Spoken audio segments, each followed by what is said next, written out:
Boa noite, pessoal. Mais um dia de reunião. A gente vai começar agora dar sequência ao módulo nosso de doenças vasculares. E as primeiras doenças que a gente vai ver são as urgências. Então, é interessante porque é o nosso dia a dia aí, nos mais variados hospitais. Quem trabalha com cirurgia vascular sabe aí as urgências que aparecem o dinamismo e a velocidade com que tem que ser tratado tem que ser logo. Então, é bom ter elas na cabeça mesmo. Então, hoje é a segunda parte, a última aula que a gente teve foi sobre dissecção aórtica, que foi a primeira parte, e nessa eu incluí um pouco da avaliação do paciente com doença vascular, né? Então, o objetivo da segunda parte é ver a avaliação do paciente vascular e uma visão global do aneurisma de aorta. Então, na avaliação vascular, a gente tem algumas características que tem que sempre levar em conta. Por exemplo, a idade, tem doenças que aparecem mais no começo da vida, tem doenças que aparecem no meio da vida e no final da vida. A gente sempre tem que buscar o que é mais comum. Assim como o sexo biológico tem doenças que predispõem no sexo feminino e no sexo masculino. A procedência é importante.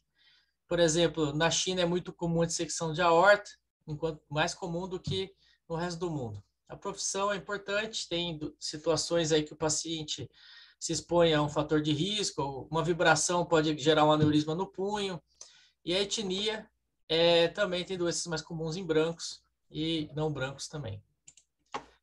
Então, toda vez que o paciente chegar com doença vascular, provavelmente ele vai te contar sobre uma dor. Então, uma dor é o sintoma mais comum aí que aparece nas doenças vasculares.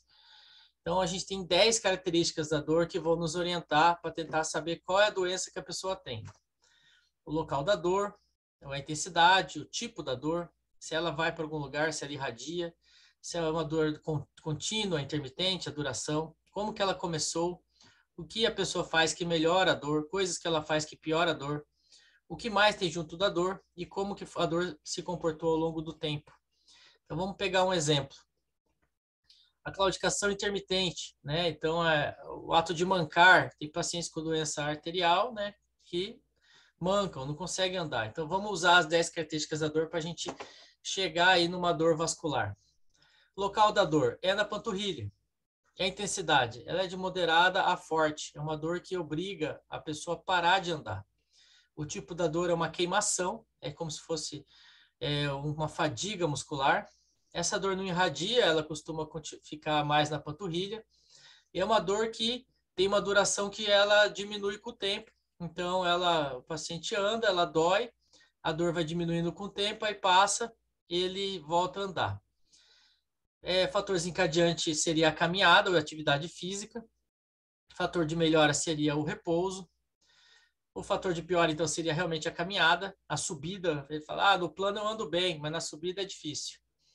Junto com a dor pode vir dores em outros locais, como em outros grupos musculares, como na coxa ou no músculo, ou no glúteo, perdão.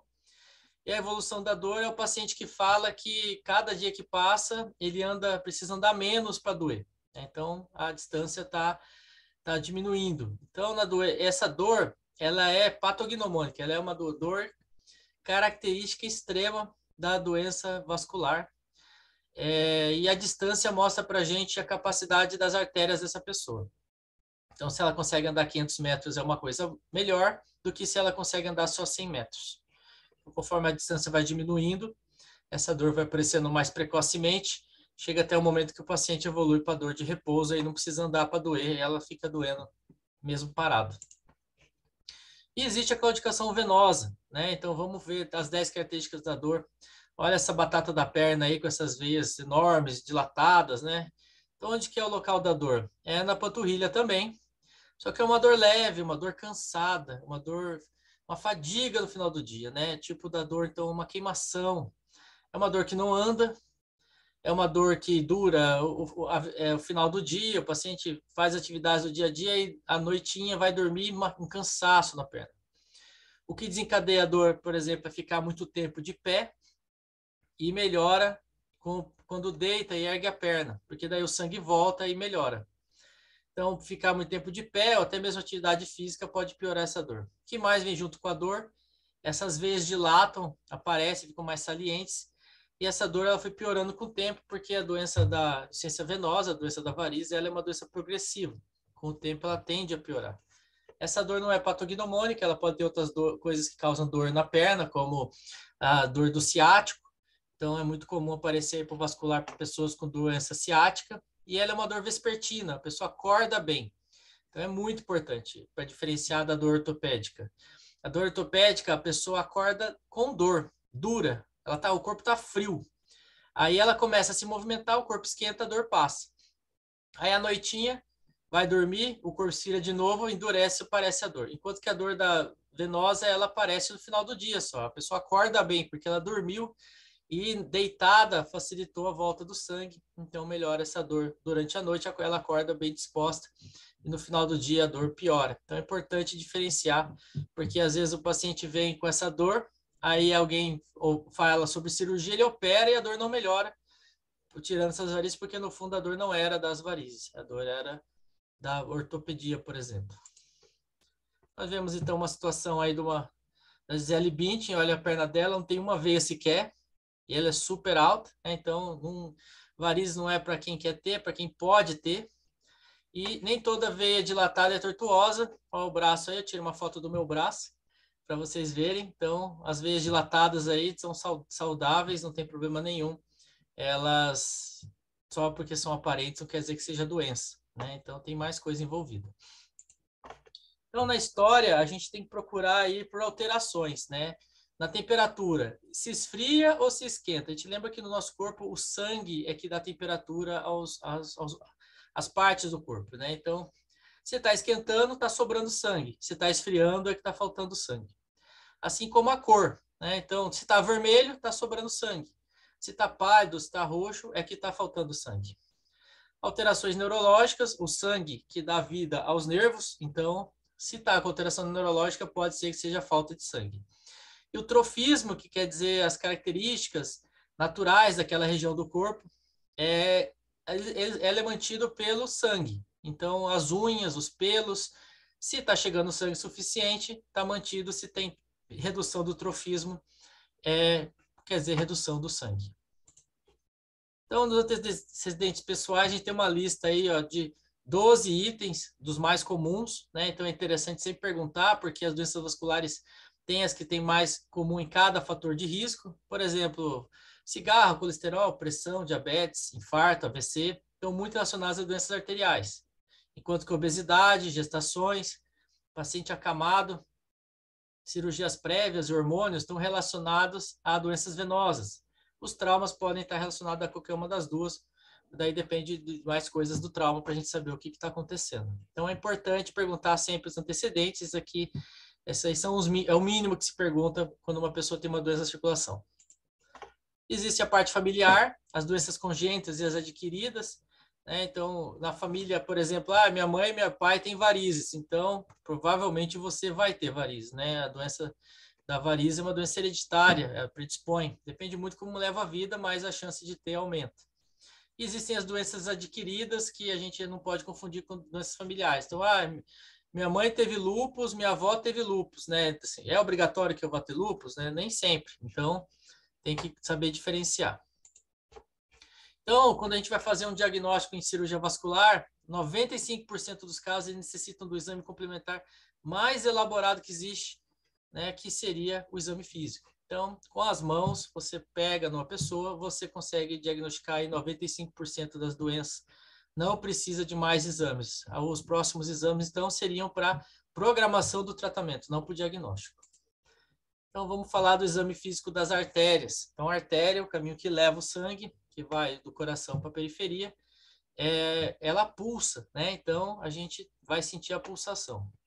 Então, no exame arterial, a gente tem que fazer a inspeção, a palpação e a ausculta.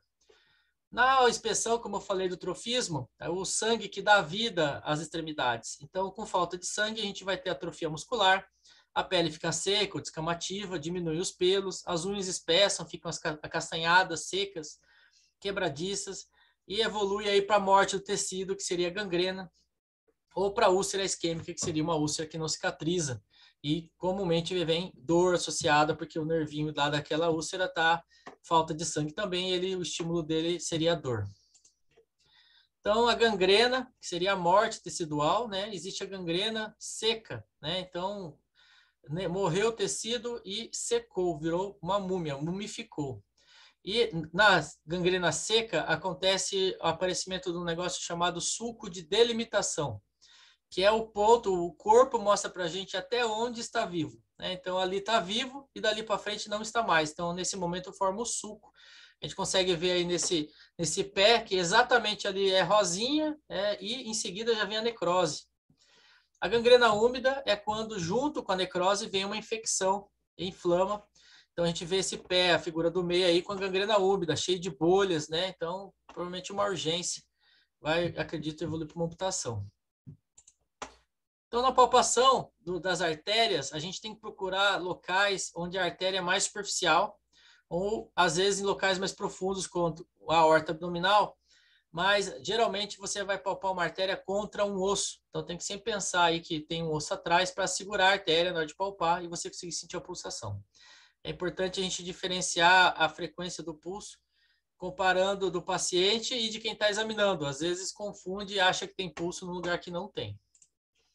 Então, a artéria temporal superficial, a gente vê aqui na figura A, é a frente do ouvido. É importante essa artéria aí que mostra de forma indireta a carótida externa. E existe a artéria carótida, que é palpada no pescoço. A gente tem que palpar essa artéria aí com tranquilidade, com a mão bem suave, senão o paciente pode ter um desmaio, né? E faz um estímulo aí no receptor aí que a gente tem na carótida, a pessoa desmaia, então é uma palpação bem suave. Durante a parada cardiorrespiratória, esse é um dos locais preferenciais de palpação de pulso. Então, tem que saber, quem atende parado, está em risco de atender uma parada, saber que tem que palpar a carótida nesse local aí, à frente do músculo esternocleidomastoide. A artéria subclávia, a gente palpa ela no seu terço proximal acima da clavícula, ou mais lateral embaixo da clavícula, então sente o osso da clavícula e palpa. A artéria axilar é palpada aí no cavo axilar, então a gente ergue o braço do paciente, então a gente sente lá dentro da axila a pulsação contra a cabeça do húmero. A artéria braquial, ela pode ser palpada no sulco bitricipital, entre os músculos bíceps e tríceps, ou na prega do cotovelo, que é o local mais comum, que é onde a gente tem mede pressão. Então, é importante aí palpar nesse lugar. Existe mais para frente a artéria radial, que seria na direção equivalente aí do polegar, e a artéria ulnar, que seria em relação ao quinto dedo, ela é mais medial. Então, esses seriam os pulsos do membro superior. A aorta, a artéria mais importante do corpo, que a gente vai falar até de aneurisma daqui a pouquinho, ela é palpada aí entre o umbigo, mais ou menos, e o externo. Então, bem no meio da barriga, a gente palpa um pouquinho para a esquerda, tenta comprimir contra a coluna. Então, busca a coluna do paciente, aí você sente a pulsação. Se tiver um aneurisma, a gente vai ver mais para frente, esse pulso aumenta de tamanho. A artéria ilíaca externa é femoral, a gente palpa na virilha do paciente. Então, tem o localzinho meio certo para palpar, mas com o treino dá para encontrar. A artéria tibial posterior, a gente palpa atrás do maléolo medial. Então, a gente dobra um pouquinho, faz uma dorsiflexão do pé e sente a palpação. A artéria dorsal do pé, também chamada de pediosa. A gente sente aí lateral tendão do hálux. Então, a gente é mais para o meio, a gente sente esse local aí. Importante palpar todas as artérias, né? Faltou a artéria poplite, a imagem, então a gente no cavo, na fossa poplite, a gente dobra o joelho um pouquinho e palpa. É o pulso mais difícil, ele precisa de treino, então é importante a gente treinar bastante. Quando a gente palpa um pulso, a gente tem que falar algumas características do pulso. Existe a graduação em intensidade, um pulso ausente, 0, diminuído 1 cruz ou normal 2 cruzes. Se ele tiver aumentado, não é 3 cruzes, é 2 cruzes amplo. Uma artéria elástica, ela pulsa normal, ou uma artéria dura, não pulsa tão bem, ou se calcificada, ou se tem uma dilatação. O frêmito é quando a artéria vibra por causa de um estreitamento onde o sangue está passando. E às vezes a paciente tem dor à palpação do pulso, então ele tem sensibilidade em relação à palpação, tem que observar isso também. Na artéria, a gente também pega o esteto e põe sobre os locais de palpação de pulso, e a gente vai ouvir, então, o batimento normal, igual quando a gente mede a pressão. às vezes pode encontrar sopro, né? Então, o frêmito lá da palpação equivale ao sopro da ausculta. Então, tem alguns locais que a gente vai examinar e procurar, como na carótida, na subclávia, na aorta, nas femorais, na poplite e nas ilíacas. Existe um teste importante, pessoal aí que faz punção de gaso, por exemplo, gasometria, ou faz cateterismo, auxilia em cateterismo pela artéria radial. É o teste de Allen, prova de Allen. É um teste que serve para a gente ver se as artérias do punho, a radial e a ulnar, como está a perviedade delas. Então, como que a gente faz? A gente fecha uma das artérias com a mão, então essa letra A está fechando a artéria radial, e pede para o indivíduo fechar a mão com força para esvaziar de sangue. Aí você manda ele abrir de novo a mão, mantendo fechada essa artéria. Se a mão ficar totalmente preenchida de sangue em até 15 segundos, quer dizer que a outra artéria é muito boa, que ela dá conta se tiver algum problema nessa artéria que você está fechando. Se não preencher em 15 segundos, ou não preencher todos os dedos, as duas artérias são importantes. Então, você vai tentar fazer no outro braço. Você vê, avalia e tenta ver qual que é o melhor que se der problema. Porque uma oclusão de uma artéria aí do punho, uma artéria que era importante, igual na letra C, por exemplo, a artéria ulnar, ela está entupida. Aí a radial é a única que enche a mão. Aí você vai lá e trombosa a radial. Então tem uma taxa altíssima de amputação de mão por causa disso. Então tem que tomar muito cuidado, tem que fazer essa prova de Allen. É um teste importante para avaliar. Então ele diz 3 respostas. Se a artéria que você está testando está pérvia, se ela preenche todos os dedos e se ela preenche todos os dedos em até 15 segundos, que quer dizer que ela dá conta da mão. Então, com essas 3 respostas, você decide onde vai fazer a sua coleta de gasometria ou até mesmo a sua punção de artéria radial. Então, aí, só para apresentar para vocês, a placa de ateroma, que a gente chama o vilão das artérias, né? Então, esse amarelo aí está sendo tirado de dentro dessa artéria. É ele que obstrui a circulação e causa falta de sangue aí para frente. É onde o sangue ia chegar, ele dificulta para o sangue chegar e ele acaba, então, sendo o nosso vilão. Então, exames complementares, a gente discutiu a arteriografia muito tempo atrás nas aulas, então é o padrão ouro. A gente joga contraste dentro da artéria e vê o sangue levar o contraste para frente e ele vai marcando aí toda a árvore arterial. Então, essas fotos aí mostram arteriografias aí do membro inferior. Então, numa arteriografia, a gente consegue ver um estreitamento da carótida, e depois que faz a angioplastia, a carótida interna aberta, bonita, com estente dentro dela. Então, esse exame também é usado durante o tratamento por cateterismo. O problema da arteriografia é que ele mostra só onde o sangue está passando. Então, a gente vê na figura da direita uma arteriografia que, na verdade, não tá mostrando o aneurisma. Então, a gente vê no desenho que é só onde o sangue está passando, o aneurisma em si não aparece. Então, não é um exame muito bom para aneurisma. No ultrassom, o ultrassom é onde a gente usa, é o exame de rastreio que a gente tem preferência. Então, aí no caso, um aneurisma de aorta no ultrassom e o trombo, ele vê toda a parede, vê de forma satisfatória. Então, suspeitou de uma doença vascular, provavelmente o primeiro exame que vai ser feito é o ultrassom. Então, a gente não vai para tomografia, nem para outro exame mais invasivo. A gente começa pelo ultrassom. Sempre pensou em doença da carótida, ultrassom. Pensou em doença de varizes, ultrassom. Pensou em aneurisma de aorta, ultrassom. Então, o ultrassom é o rastreamento. Já a angiotomografia, que a gente está vendo aqui, que a gente também teve uma aula que a gente discutiu sobre ela já confirma o diagnóstico e ela já dá as condições aí para se planejar um tratamento. Então, aí na angiotomografia, a gente faz as medidas de diâmetro ou decide aí se vai ser por cirurgia aberta. Então, é a tomografia, a angiotomografia é o exame para a gente já indicar. Então, se foi indicado uma angiotomografia, é que já foi se pensado em tratar a condição, já foi indicado uma cirurgia. Então, a angiotomografia a gente só deixa quando a gente estiver pensando em operar a pessoa, não quando está fazendo diagnóstico, outra coisa. Começa sempre pelo ultrassom. A angiorressonância é muito cara, a gente não usa muito.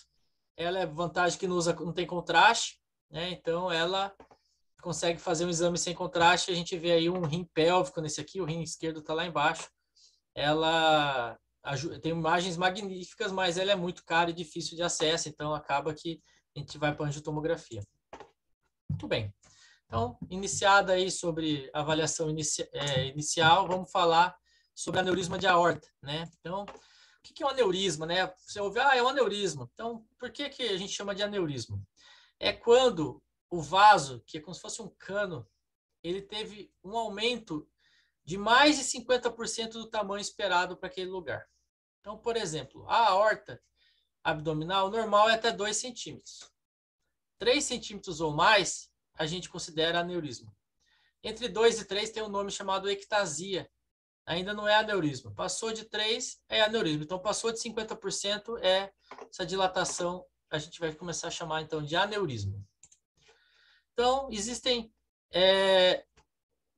subdivisões aí quando a gente chama de aneurisma, né? Então, o aneurisma verdadeiro, que é o aneurisma mesmo, é o que envolve as 3 camadas da parede de um vaso. Então, a gente vê aí na figurinha, na 3 e na 2, 2 aneurismas verdadeiros, né? Então, a gente vai ver aí o que eles são mais para frente. E o pseudaneurisma é quando não envolve as 3 camadas. Então, foi uma ruptura de uma ou de outra que formou esse pseudaneurisma. Vamos lá, pular um pouquinho. Então, os aneurismas podem ser divididos também em sacular ou fusiforme. Então, o sacular é a forma de um saco e o fusiforme é a forma de um fuso.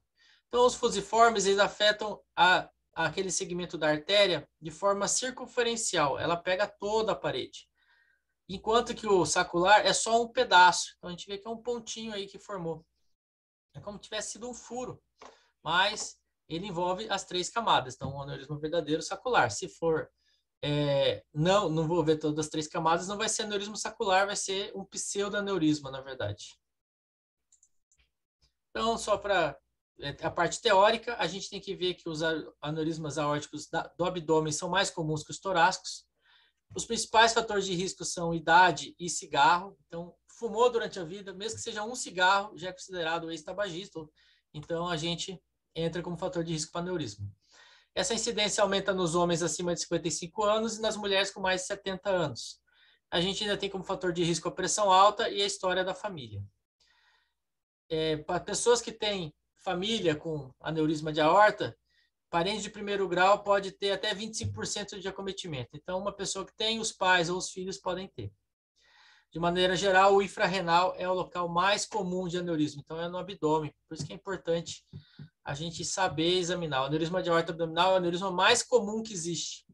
Então, a gente tem que saber encontrar, porque às vezes passa e não percebe.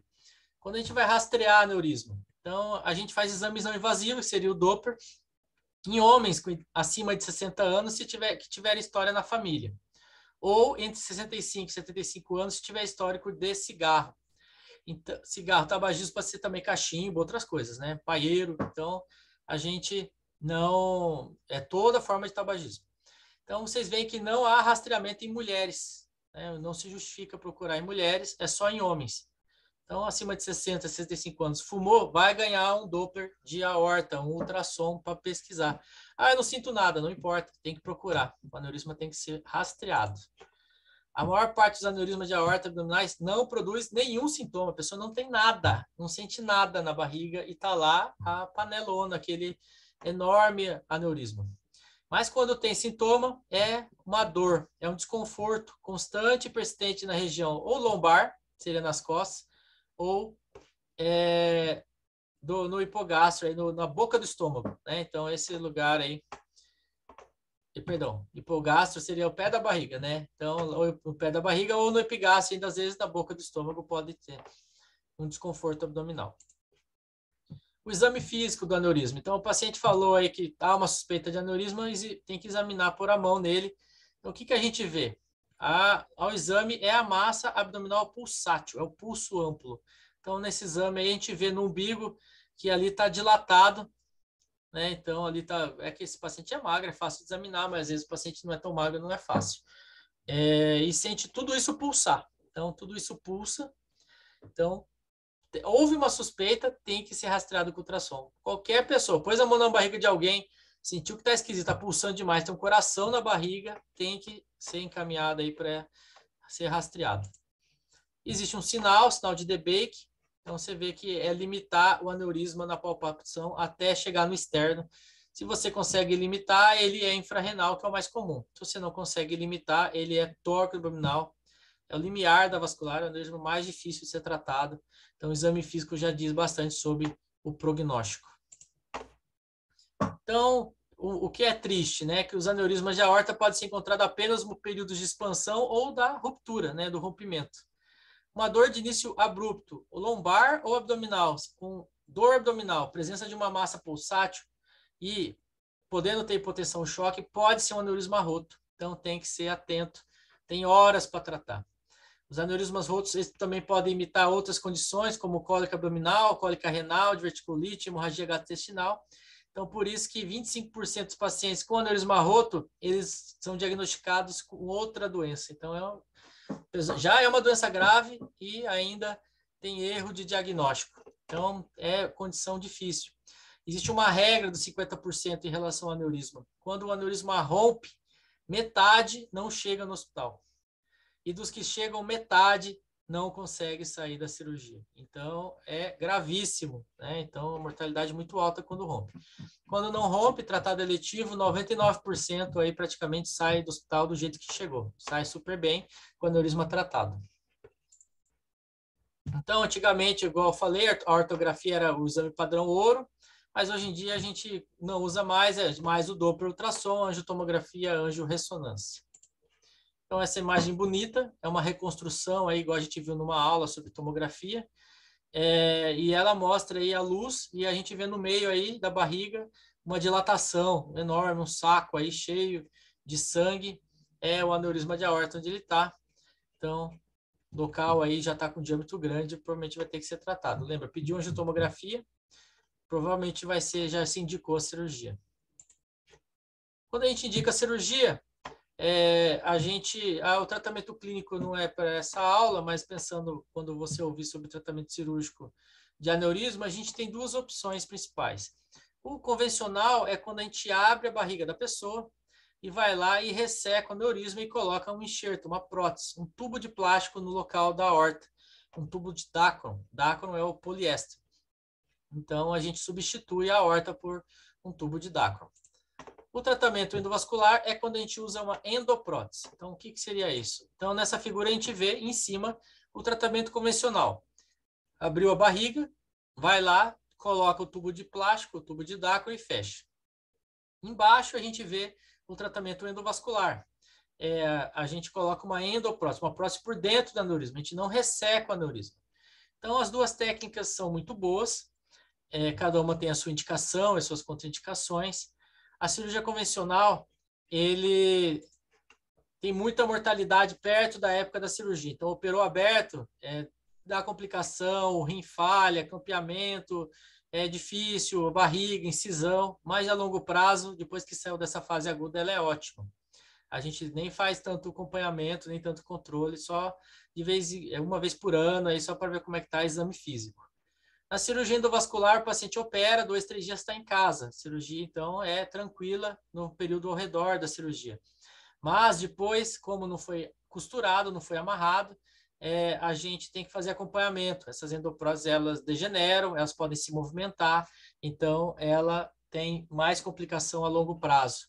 Então, por isso que pacientes jovens com uma anatomia favorável, a gente costuma fazer a cirurgia convencional e paciente mais idoso, a gente usa a cirurgia endovascular. Então, de novo, a figura. A gente vê aí uma aorta abdominal normal e no meio aí um aneurisma de aorta, onde dilatou. E na cirurgia aberta, então, a gente costura essa prótese bifurcada, no caso, e na cirurgia endovascular a gente põe uma prótese por dentro. A gente não tem costura, a fixação é por justa posição e por ganchinhos. Então, a gente não prende. Então, a cirurgia aberta ela tem mais duração, dura 30 anos facilmente, tem histórico aí de pacientes operados com 30 anos com a mesma prótese, enquanto que a endovascular aí começa a ter complicação, tem que acompanhar de perto, porque uma hora aí pode dar problema.